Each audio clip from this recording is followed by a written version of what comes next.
व्यंजन हे क ख पासून ते क्षज्ञ पर्यंत हे सर्व काय आहेत, व्यंजन आहेत. ओके.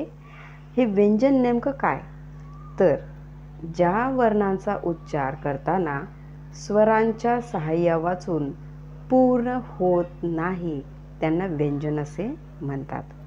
आता ज्या वर्णाचा उच्चार करताना म्हणजेच क ख पासून क्षज्ञ पर्यंत या कोणत्याही वर्णांचा उच्चार करताना स्वरांच्या सहाय्यावाचून पूर्ण होत नाही, म्हणजेच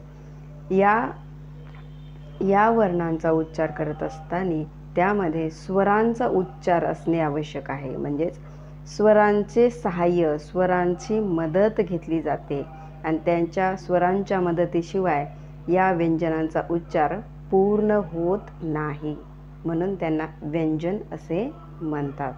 ओके. नेक्स्ट कन्सेप्ट बघा की व्यंजनाचा उच्चार हा स्वतंत्रपणे करता येत नाही. ओके. व्यंजनाचा उच्चार हा स्वतंत्रपणे करता येत नाही, कारण याचं कारणही आहे की व्यंजने ही अपूर्ण उच्चाराची असतात. ओके. मग ही व्यंजने अपूर्ण उच्चाराची का असतात, तर त्यांना पूर्ण उच्चारासाठी स्वराची मदत घ्यावी लागत असते.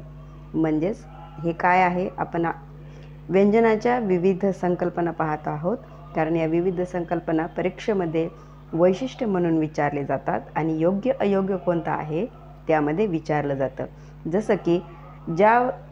जसं की पहिली संकल्पना आहे की ज्या वर्णाचा उच्चार करताना स्वरांच्या सहाय्यावाचून पूर्ण होत नाही त्यांना व्यंजन असे म्हणतात. हे एक वैशिष्ट्य ठरतं की व्यंजनाचं.